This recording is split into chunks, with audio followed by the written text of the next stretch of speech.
Pueden estar sentados. Vamos a ir a nuestras Biblias, en Génesis capítulo 2. Y realmente lo que quiero hacer una continuación del sermón que el pastor predicó el domingo, basado en el matrimonio. Y hoy quiero basarme en lo que es, en el contexto del hogar, en los roles que deben presentar los miembros del hogar, el esposo, la esposa, los hijos. ¿Qué significa tener una familia bajo la cruz? Se oye bonito, ¿verdad? Eso aplicaría para cualquier contexto. Una familia creyente, formada por creyentes, una familia formada por creyentes y inconversos, y también una familia formada por inconversos. Porque mucha gente, cuando habla, cuando dialoga con nosotros, cuando nos mira, cuando tiene un contacto con nosotros, nuestros vecinos, nos dicen: ay, pero mira cómo son tus hijos. Pero no saben lo que hay atrás de eso. No saben que son igual que lo de ellos, o en muchos casos, peor.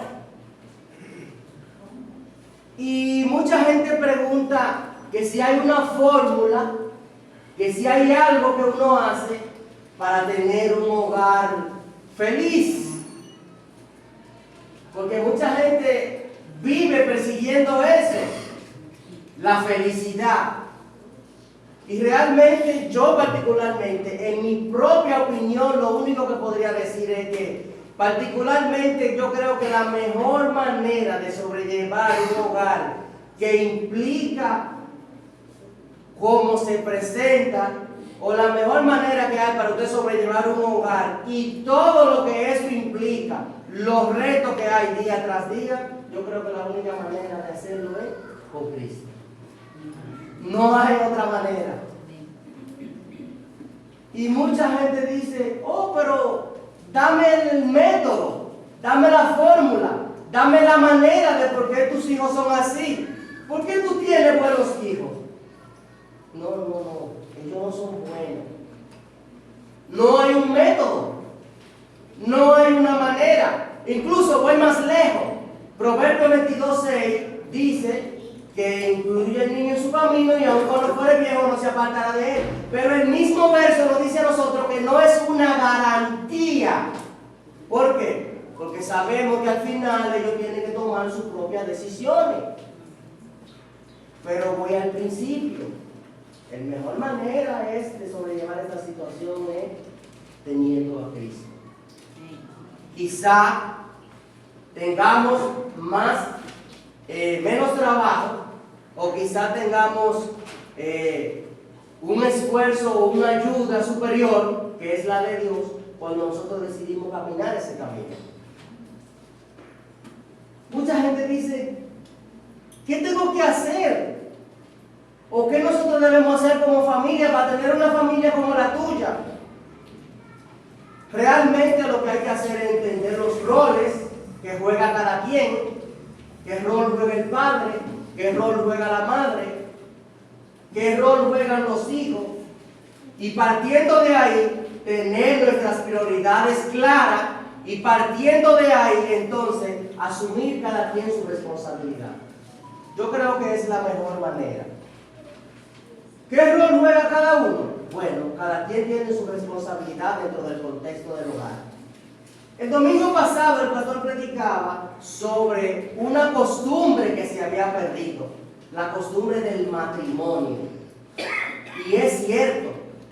Y si perdemos esa costumbre, quizá también perdamos la costumbre de tener un hogar bajo el contexto que Cristo lo diseñó desde un principio. Porque si el matrimonio no está hecho de la manera correcta, pues efectivamente es probable que en el contexto del hogar tampoco esté hecho de la manera correcta. Es probable que si lo hacemos no tuviéramos la tasa de divorcio que tenemos hoy en día, que es la más alta de los últimos 30 años, 40 años. No tenemos la mayor diferencia que hay hoy en día. Niños creciendo con su padre, niños creciendo con su madre, bajo un hogar disfuncional. Entendamos algo. ¿Qué significa un rol en una persona bajo un contexto determinado? Un rol se refiere principalmente a una función o un cometido que alguien desempeña bajo eso mismo, bajo un contexto determinado. ¿Por qué nosotros decidimos mandar a nuestros hijos a la escuela pública o a un colegio? Es una decisión personal. ¿Por qué nosotros decidimos mandarlos a la escuela? Entendemos que, aparte de la casa, el educador, el profesor o el maestro que enseña a nuestros hijos juega un rol. ¿Cuál es el rol del maestro? Enseñar y también educar a nuestros hijos. La educación debe venir de la casa, pero bajo el contexto debe de enseñar a nuestros hijos, prepararlos para la sociedad. Si usted va al gimnasio y usted entrena, lo más probable es que cuando usted llegue al gimnasio nuevo usted necesite ayuda, necesite a alguien que le instruya. ¿Cuál es el rol de un entrenador? El rol de un entrenador es prepararle a usted físicamente y efectivamente entrenarle, ya sea para que usted consiga los fines que anda buscando, o simplemente pactarle una rutina si usted no anda buscando una definición específica para que usted haga ejercicio por su propia salud. Que después que usted tiene una rutina pactada, que usted conoce lo que tiene que hacer, usted no necesita el entrenador. ¿Cuál es el rol del padre según lo que dice la Biblia? Simplemente puesto, voy a decir 3 palabras, hay muchas, pero podemos decir que el rol del padre, bajo el contexto del hogar, es cuidar, guiar y alimentar a nuestros hijos. Eso es el rol fundamental de los padres. Vamos a nuestras Biblias, Génesis capítulo 2, verso 18 hasta el verso 20. Voy a leer en otra versión, pero síganme ahí. Dice: después el Señor Dios dijo, no es bueno que el hombre esté solo, haré una ayuda ideal para él. Dice el verso 18. Dice el 19, entonces el Señor Dios formó de la tierra todos los animales salvajes y todas las aves del cielo, los puso frente al hombre para ver cómo lo llamaría, y el hombre escogió un nombre para cada uno de ellos. Oigan ese texto como dice. Dios formó a los animales, los puso frente al hombre para ver cómo lo llamaría. Vamos más adelante, vamos a explicar eso más adelante. Dice el verso 20, puso nombre a todos los animales domésticos, refiriéndose a Adán, a todas las aves del cielo y a todos los animales salvajes. Pero aún así no había ayuda ideal para él, dice el texto. Y para poner esto en contexto, comencemos con Génesis 2, cuando Dios crea el hombre. Dice que Génesis 2 se centra especialmente en lo que vimos el domingo, en la institución divina de la compañía humana de hombre y mujer, es decir, el primer matrimonio que Dios hizo. Es decir, que el hombre en la sociedad no está hecho para estar solo. Y hay algo aquí muy importante que yo quiero que nosotros veamos y que vimos el domingo. Dice la palabra de Dios que Dios le hizo a la ayuda ideal, o en este caso a la ayuda idónea, o abrió la costilla del hombre para sacarle y hacerle una mujer, porque Dios dijo que no era bueno que el hombre se quedara solo. Pero no solo eso, Dios trae al hombre al mundo y le dice, tú tienes la autoridad, aquí están los animales, tú debes llamarle a cada uno por el nombre. Dice que Dios lo puso frente a él para ver cómo le llamaría. Y Adán nombró a cada uno de los animales. Y en cada uno de los nombres que concibió y cada uno de los animales que habían, no había alguien que pudiera tener compatibilidad, que pudiera compartir con él. No había una ayuda ideal para él. No había una ayuda idónea para dar. Por eso Dios creó a la mujer. Dios le dio al hombre, poniendo esto en contexto de lo que dice Génesis capítulo 2, la responsabilidad de que nombrara a todos los animales. Bajo esa responsabilidad, Dios también le dio al hombre la responsabilidad de que lo llamara, de que tuviera dominio sobre lo que Dios había creado, y le dio una prohibición. Cuando lo puso en el huerto, le dijo: tú puedes hacer lo que está aquí, tú puedes hacer lo que tú quieras, tú puedes compartir, vivir aquí, pero de ese árbol no debes comer. Y ciertamente el texto dice: ciertamente cuando coma, moriréis. Le dio todo esto, pero también le dio una prohibición. El versículo 18 dice: y dijo Jehová, no es bueno que el hombre esté solo, le haré ayuda idónea para él. Le puso los nombres a los animales para que le diera nombre, pero dentro del nombre que Dios le dio, que Adán le dio a cada uno de esos, reflejando que hay una autoridad en Adán, que hay una autoridad después de Cristo, después del mismo ángel de Jehová que tenía conversación con él, de que Adán tenía que llamarlo los animales, que tenía que ponerle el nombre. Dice que no se halló. Sin embargo, entre los animales no se encuentra una ayuda idónea, una compañera adecuada o correspondiente. Esto culmina con que la creación en particular, Dios ahora hace a Adán entrar en sueño para hacerle su ayuda ideal, su ayuda idónea, la mujer. En el libro de Mellén que estaba leyendo de una familia bajo la cruz, no voy a decir que sea cierto, pero relata eso cuando habla de la ayuda idónea. Dice que Dios creó a la mujer de la costilla del hombre. Dice que no la creó de los pies para que no se sintiera menospreciada o pisoteada. Dice que no la creó de la cabeza para que no se sintiera superior. Dice que la creó de la costilla porque la creó del lado para que sea igual en comparación a rol con el hombre.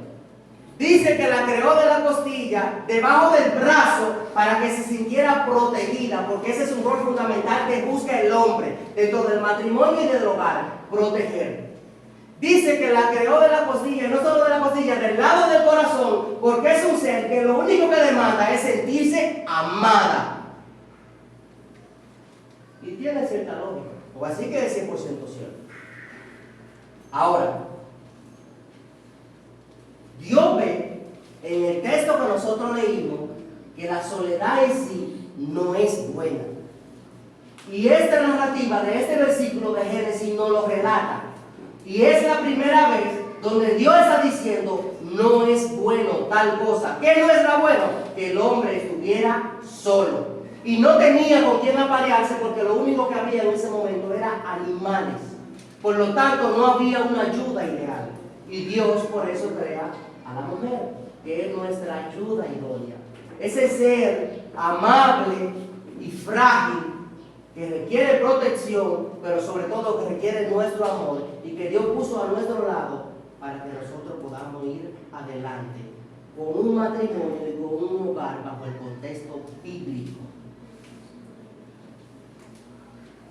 Ayuda idónea. Ustedes saben lo que significa ayuda idónea. Ayuda idónea es una palabra que viene del hebreo, porque estamos en el Antiguo Testamento, y esta palabra realmente se usaba mucho bajo el contexto de donde implicaba el ser, era ayuda, no implica inferioridad, sino igualdad. Y queredo es la otra palabra hebrea que significa frente o semejante o igual a él. ¿Estoy diciendo que la mujer es igual que el hombre? Particularmente sí, pero es más frágil. es una creación diferente al hombre. Fueron creados de manera diferente. Ahora, el propósito de Dios para crear una compañera para el hombre realmente fue eliminar la soledad del hombre. ¿Y por qué yo digo eliminar la soledad del hombre? Porque Dios lo dice en el verso antes, no es bueno que esté solo. Y aunque tenga los animales, que pueda jugar con ellos, pueda ir al río a bañarse, pueda ir al huerto, pueda hacer lo que quiera, pueda comer de toda la fruta, hay una necesidad con la que Dios creó al hombre, donde tiene que aparearse y tiene que llegarse a él, a la mujer en ese caso, donde ningún animal la va a saciar. Por eso la ayuda idónea está ahí, la esposa. Teniendo esto en cuenta, voy a resaltar 3 puntos de una manera muy breve, Junior. Y teniendo esto en cuenta y todo lo que me he dicho bajo el contexto de Génesis capítulo 2, verso 18, la idea central de este pasaje es que los seres humanos fueron creados para la comunidad y la comunión, la interdependencia, nunca para la soledad. Nunca para la soledad. Y los 3 puntos que quiero resaltar de una manera muy breve son estos 3 que están aquí. ¿Cuál es el rol del esposo bajo el contexto del hogar? ¿Cuál es el rol de la esposa o la ayuda idónea? Que es lo que quiero resaltar más. ¿Y cuál es el rol de los hijos? Lo primero que nosotros como esposos tenemos que tener dentro del hogar y dentro de nuestra familia es un liderazgo amoroso. ¿Por qué? Porque la Biblia dice que el hombre es la cabeza del hogar, así como Cristo también es la cabeza de la iglesia. Bajo ese contexto nosotros tenemos que definirnos como personas que tenemos un liderazgo amoroso, con servicio, sacrificio por la persona que compone el hogar. Porque nosotros como esposos tenemos que rendir una mayor cuenta. Porque nosotros como esposos, Dios trata con nosotros de manera personal y nos pide cuenta por cada una de las cosas que pone en nuestras manos. Cuando Dios le dijo a Adán, ¿por qué tú estás desnudo? Adán se dio cuenta de su desnudez y se dio cuenta que había una falta. Dios no le preguntó a Eva, ¿qué dijo Adán? No, porque la mujer que me diste. Dios no le dijo, la mujer que yo te di. No. Dios le dijo, Adán, comiste del árbol que yo te dije que no comiera. Lo enfrentó directamente a él, porque la responsabilidad era con él. Y porque fue a él que Dios le dijo, ciertamente de ese árbol no comeréis, porque el día que comieres, ese día moriréis. Espiritualmente hablando. Nosotros no podemos ser autoritarios, no podemos ser tiranos, tenemos que ser conservadores y tenemos que construir una familia que nosotros tengamos que proteger y que nosotros tengamos que cuidar. Dice Efesios capítulo 5, verso 23, creo que está en la pantalla. En nuestro rol, Efesios capítulo 5, verso 23 dice, porque el marido es la cabeza de la esposa, como Cristo es la cabeza de la iglesia.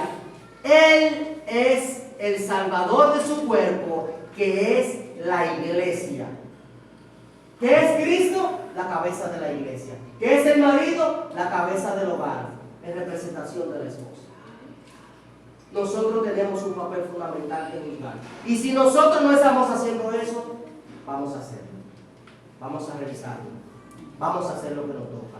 El rol fundamental de nosotros es tener un liderazgo amoroso y representar nuestra familia bajo ese versículo. Ser la cabeza de nuestro hogar.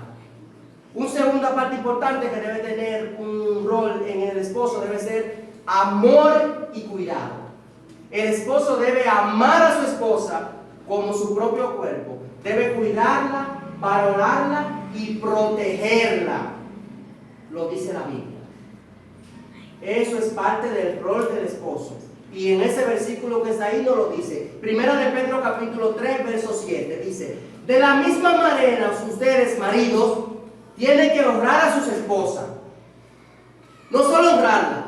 Cada uno viva con sus esposas y trátela con entendimiento. Yo no sé por qué esta palabra está aquí. O sea, dice que tenemos que entenderla. Y es algo como difícil. Dice, trátela con entendimiento.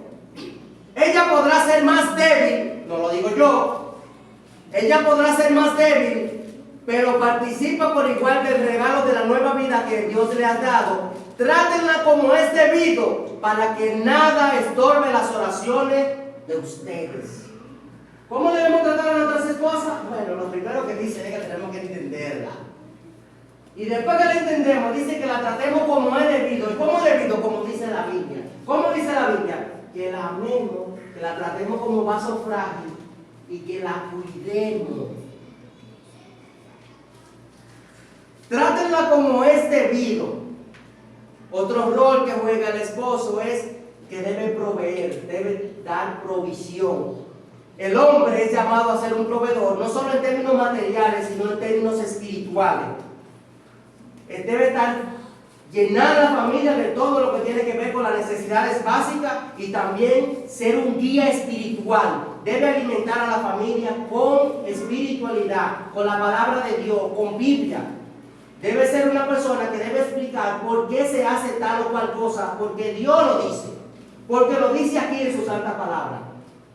Lo dice en 1 Timoteo capítulo 3, verso 4. Debe dirigir bien a su propia familia y que sus hijos lo respeten y le obedezcan.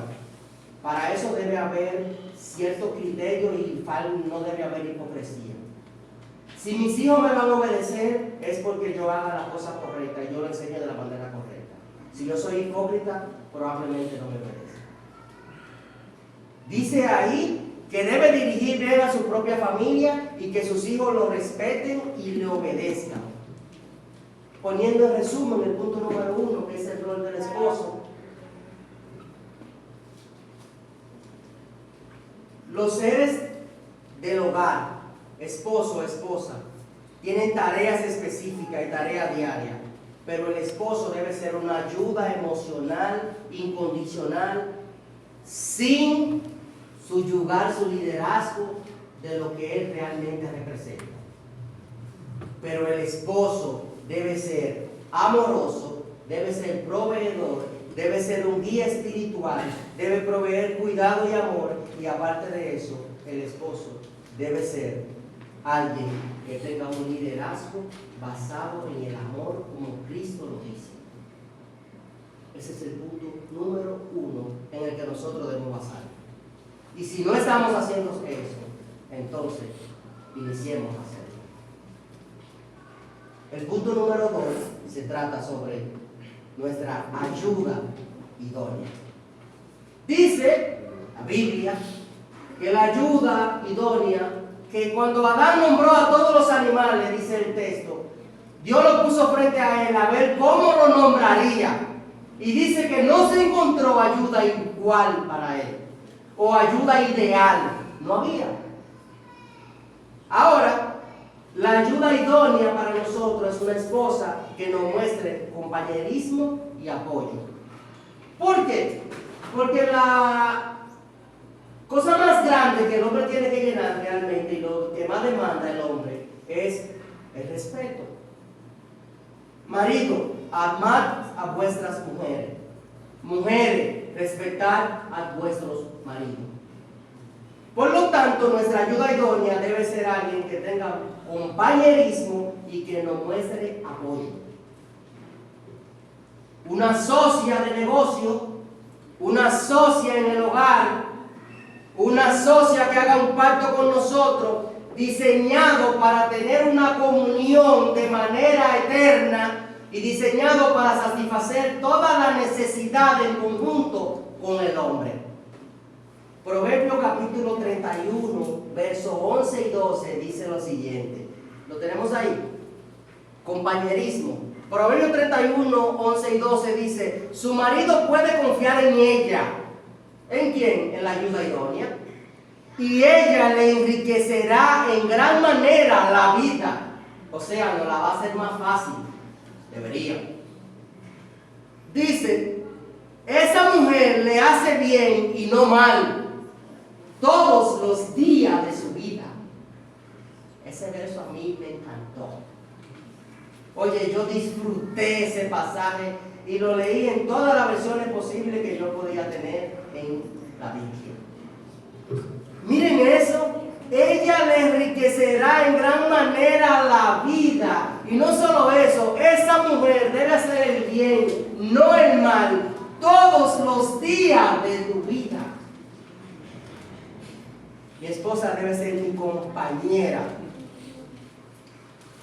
Una fase fundamental que debe tener la ayuda idónea también debe ser la complementabilidad o la complementariedad, como dice ahí. Eso está en Génesis capítulo 2, verso 24. Dice, esto explica por qué el hombre deja a su padre y a su madre y se une a su esposa, y los dos se convierten en solo uno. ¿Por qué el hombre deja a su padre y a su madre? Dice la Biblia, y dejará el hombre a su padre y a su madre, y se unirá a su mujer, y ambos serán una sola carne. O sea, uno después que se casa, ya la familia aquella pasa a un segundo plano, y tu familia y tu esposa. ¿Por qué eso? Porque mi esposa es el complemento. Mi esposa es el matrimonio donde implica yo reconocer su rol como esposa, y ahora yo y ella somos una sola carne. Somos uno. Y eso es muy importante. Dice que la esposa debe ser una asistencia y debe ser una colaboradora permanente. Aquí lo dice. Bueno, ahí no está, pero también dice que debe ser una asistencia y una colaboradora permanente. Dice también que la esposa debe ser una fuerza y de edificación para el hombre. Y ustedes entienden eso. Cuando yo digo una fuerza de edificación, la esposa debe edificar su casa, porque la Biblia lo dice, con sus palabras, con su actitud, con su presencia, con sus acciones. Debe construir un hogar que esté en paz, que se respire tranquilidad, que se respire armonía. Y quizás si la esposa hace eso, mucha gente entonces dirá, ¿y por qué tus hijos son así? Tus hijos son buenos. Oh, pero mira qué hogar tú tienes. Es probable que la ayuda idónea complementada con un liderazgo amoroso de un buen esposo hagan eso. Dice también que parte de lo que tiene que hacer la ayuda idónea es respeto. El respeto habla de una sumisión y habla de un rol que se entiende fundamentalmente como un respeto mutuo entre ambos. Y no solo mutuo, sino que la esposa debe alimentar eso todo el tiempo. Y aparte de que debe alimentarlo, debe cuidar, sacrificar sacrificialmente su ser, su alma y todo lo que ella conlleva para que eso sea idóneo, para que eso sea ideal.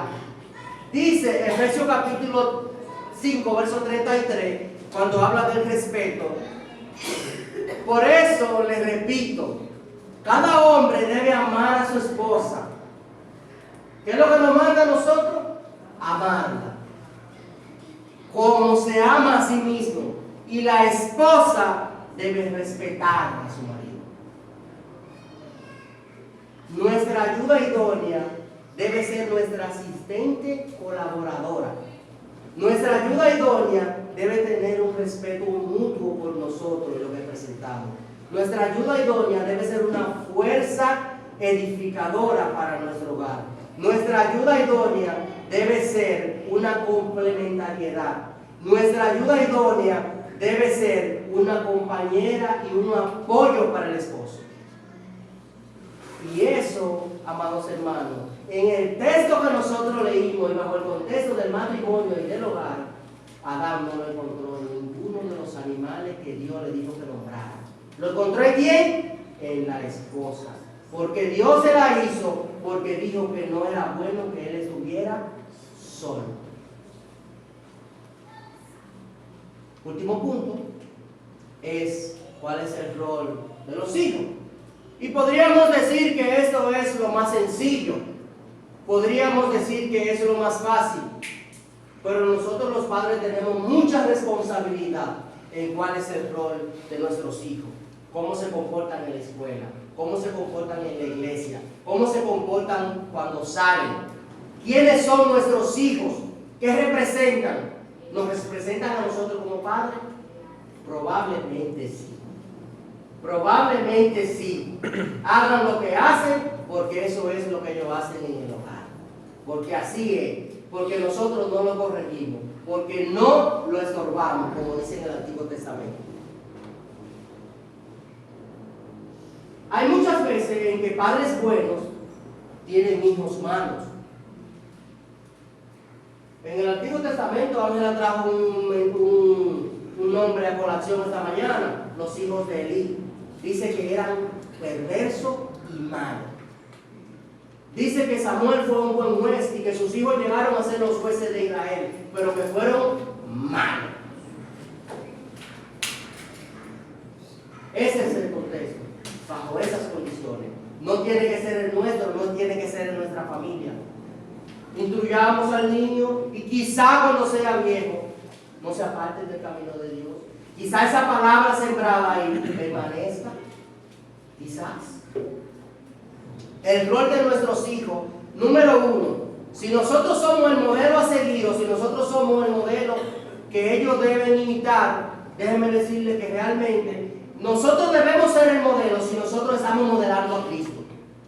Si nosotros no estamos modelando a Cristo y si nosotros no enseñamos de Cristo, pues efectivamente no somos el modelo.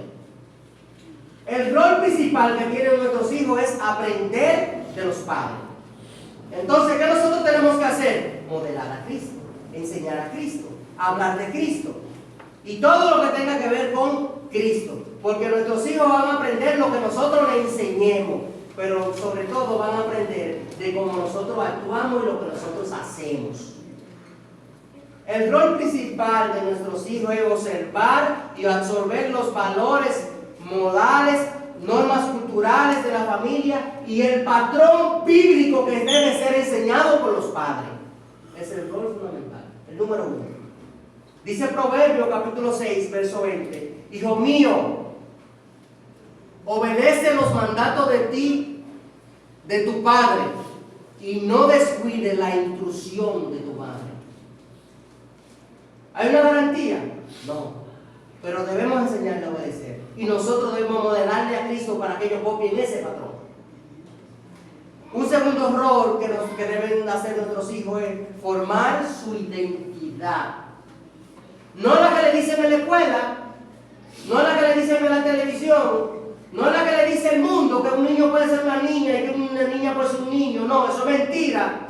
Formar su propia identidad bajo el contexto bíblico. Una niña es una niña, un niño es un niño, usted va a tomar su propia decisión en un futuro, usted va a tomar su propia decisión, usted tiene una identidad y esa identidad debe estar formada en patrones bíblicos que los padres le modelen enseñándole a Cristo. Encontrar su propio espacio, los niños como individuos, con jerarquía familiar bajo tutoría de los padres, enseñándole que pueden tener un desarrollo psicológico y un ambiente adecuado bajo un patrón bíblico. ¿Qué dice Éxodo 20, capítulo 12? Honra a tu padre y a tu madre, entonces tendrá una larga vida y plena en la tierra que el Señor Dios te da. ¿Qué Dios da? Dios a los niños le da una familia, un padre, una madre como autoridad. Y si ellos lo honran, es probable que sus días sean más largos. Porque eso es lo que Dios dice. Y eso es lo que hay que hacer. Dice Colosenses capítulo 3, verso 20. Hijos, obedezcan siempre a sus padres, porque eso agrada al Señor. Al Señor le es agrado que los hijos obedezcan a sus padres. Dice Colosenses capítulo 3, verso 21. Padre, no exasperen a sus hijos para que no se desanimen. A veces nosotros también somos responsables de que ellos hagan ciertas cosas o tomen ciertas actitudes. Para concluir, quiero decir que Génesis capítulo 2 nos enseña muchas cosas. Me quedaría corto. Y vámonos más centrado, solamente al verso 18. Esto radica y establece que la creación que Dios hizo y la creación del patrimonio, como el pastor habló el domingo pasado, es la necesidad y es una necesidad de compañía para el ser humano, afirmando lo que Dios dice después, que no es bueno que el hombre esté solo. Este versículo subraya lo importante que es, no solo de estar solo, de que el hombre tenga una ayuda idónea. Porque dice el texto, haré ayuda idónea para él. Cuando dice que no es bueno que esté solo, dice, haré ayuda idónea para él.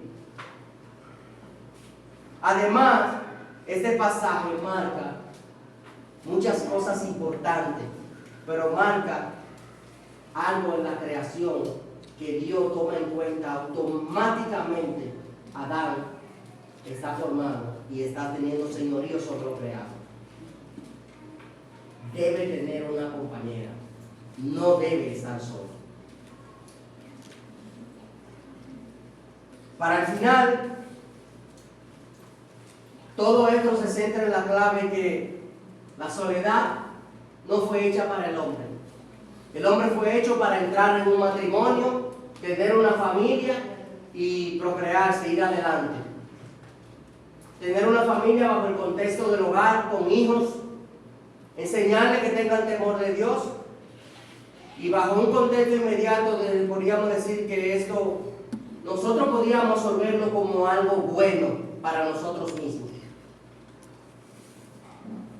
¿Por qué estar solo? La soledad de aquel momento Adán, que se llamaba, el término hebreo, cuando Dios creó a Adán, Adán significa humanidad. Entonces la naturaleza racional con la que Dios crea a este ser humano, lo crea con una necesidad inherente. El pastor habla mucho de eso, y hablamos de eso, y la Biblia lo dice, una necesidad inherente. ¿Cuál es esa necesidad? Necesita tener una esposa, necesita ir adelante, necesita tener relaciones sexuales porque fue creado con ese deseo. Pero eso se hace en una unión entre un hombre y una mujer. Adán tenía una comunión con Dios. Adán tenía comunión con los animales. Pero independientemente de que él tuviera eso, necesitaba alguien igual a él con quien aparearse. Y por eso Eva fue creada de la costilla de Adán. Una igualdad esencial y una complementariedad mutua que se llega entre un hombre y una mujer. La mujer no es un ser subyugado que debe estar subyugada bajo la autoridad del marido para hacer lo que el marido diga. Mentira, eso no es lo que dice la Biblia. La mujer está ahí para hacer una ayuda idónea y cumplir un propósito con el que Dios lo diseñó. Cuando Dios trajo a Adán y trajo a Eva por primera vez, Dios le dio a ellos dos la autoridad y el señorío que tuvieran sobre todo lo que ya Dios había creado. Ellos mandaban sobre todo. Y después de eso le dijo, fructificar la tierra, fructificar, multiplíquense, vayan adelante, tengan relaciones, tengan hijos, tengan un hogar, bajo el contexto de que ya ustedes son un matrimonio. En conclusión, Génesis capítulo 2, verso 18 nos deja a nosotros muy claro de que esta sociedad y de que esta asociación es lo más lógico y lo más válido para nuestra comunidad. ¿Por qué?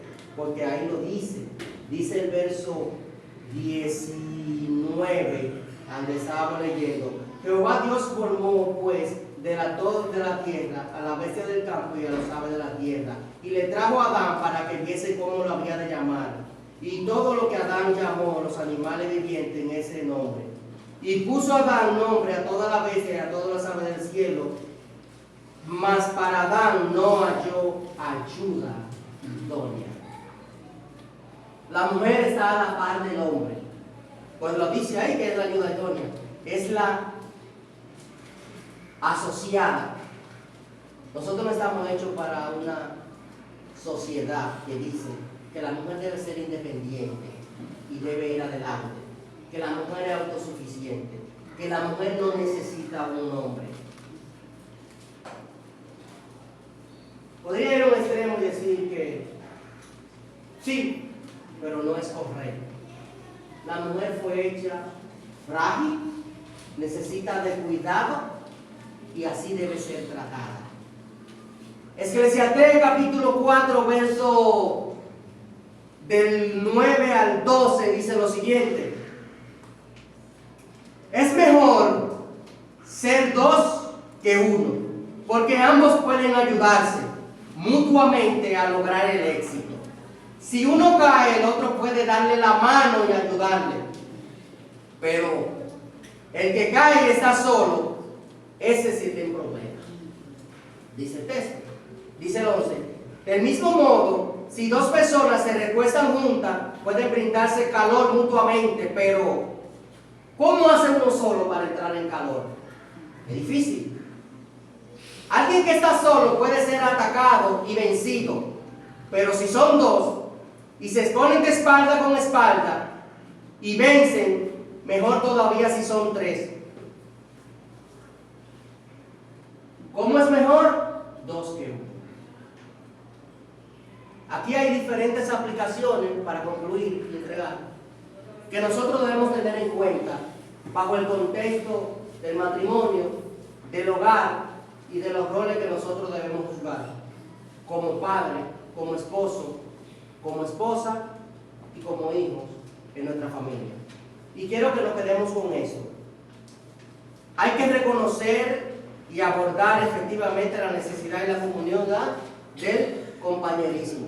Primero, esas cosas tengámoslas en cuenta, son importantes. Valorar las relaciones por encima del individualismo. Nosotros estamos hechos para relacionarnos, no para estar solos. Lo dice la Biblia. Valoremos las relaciones por encima de lo individual. Eso cabe en cualquier contexto. En el contexto del trabajo, si yo hago mi trabajo y mi compañero no lo hace, definitivamente la oficina se queda corta y no cumplimos la meta. En el contexto del hogar, si solamente Mayra viene aquí y trabaja y solamente Ángela viene, hay cosas que después hay que hacer y probablemente haya hasta una queja. Porque todos somos un pueblo y tenemos que trabajar. En el contexto del hogar, si la esposa carga con el trabajo de ella secular y también carga con todo lo de la casa y al final del día tiene que resolver como esposa, muy probable en algún momento se queje y diga: es que tú no me ayudas. Nosotros estamos para valorar las relaciones por encima del individualismo. Número 2, invertir tiempo y energía consciente en construir y mantener relaciones sanas. Y enseñémosle eso a nuestros hijos. Construir relaciones sanas bajo el patrón bíblico. Número 3, combatir la soledad efectivamente. No es bueno que el hombre esté solo. Por eso, con nuestros hijos, cuando van a una escuela, se sientan en un curso, lo ponen a socializar. Por eso un juego de basquetbol es de 5, uno de béisbol es de 9. El solo no va a ningún lado. Hay que invertir en relaciones sanas. ¿Con quién me junto? Eso es importante. Número 4, ser proactivo en busca de compañía que compartan nuestros mismos intereses. Y eso nos va a acercar a nosotros bajo el contexto del matrimonio. Compañías sanas, asociaciones que compartan nuestros mismos intereses. ¿Por qué participo de las cosas que hacen la gente del mundo o gente que no son cristianos cuando me puede llevar a un ambiente a compartir cosas que no son sanas? Y número 5, crear espacios de comunión genuina. ¡Wow! ¡Qué bien me siento cuando veo el grupo que tenemos en Aguanta! Cuando veo lo que se hace en ese ministerio. Cuando veo cosas que pasan. ¡Qué bien me siento con lo que dijo Denise! ¡Qué bien me siento cuando podamos tener a Sebastián aquí diciendo lo mismo! Qué bien me siento con el crecimiento que vamos teniendo. Qué bien me siento con esas asociaciones. Y 12 años después de estar aquí, qué bien se siente. Que sin ser de aquí no hayan notado como que somos familia. Que hayan contribuido a nosotros. No hay cosa que pase que no le escriba a Flor, a Mateo y le diga gracias por tal o cual cosa. Porque así debe ser. Porque así lo sentimos. Porque nosotros verdaderamente los que estamos aquí no estamos solos. Y si hay algo que nos identifica a nosotros, es que realmente somos una familia. Hermano, y si usted aún no se siente parte, siéntase parte. Porque eso es lo que somos aquí. Tenemos el matrimonio, tenemos un hogar, tenemos los roles que tenemos que juzgar dentro del hogar y dentro del matrimonio. Y eso debemos venir y replicarlo en nuestra congregación donde somos un cuerpo. La última lluvia. Recuerden algo. El juego de la vida se llama el tema de este mes. Si jugamos el juego de la vida sin Cristo, no tendremos una familia bajo la cruz. Escuchen bien. Si jugamos el juego de la vida sin Cristo, es probable que no tengamos una familia bajo la cruz. Voy más lejos. Es más, es probable que ni siquiera tengamos familia. Meditemos en eso. Adoptemos nuestros roles que nos tocan y vamos hacia adelante. Una familia bajo la cruz, bajo el patrón bíblico. ¿Qué es lo que Dios demanda de mí? ¿Qué Él quiere que yo haga? ¿Cómo Él quiere que sea? Dios te bendiga. Amante Dios, Padre eterno, Padre misericordioso, gracias. Gracias, Señor, por todo. Por absolutamente todo. Pero principalmente, Señor, gracias por esta familia. Gracias por la familia de la primera iglesia bautista de Vista Catalina. Y gracias porque cada día puedo cultivar amistades, compañeros, amigos, relaciones sinceras, sanas, que nos suman. Señor, ayúdanos que cada uno de nosotros podamos cultivar esas relaciones, podamos ir adelante, podamos conocerte, podamos compartir de la grandeza de lo que tú haces en nuestra vida, de lo que tú haces en esas 4 paredes cuando salimos de aquí. Señor, gracias. Bendito y alabado sea tu nombre por los siglos de los siglos. Amén.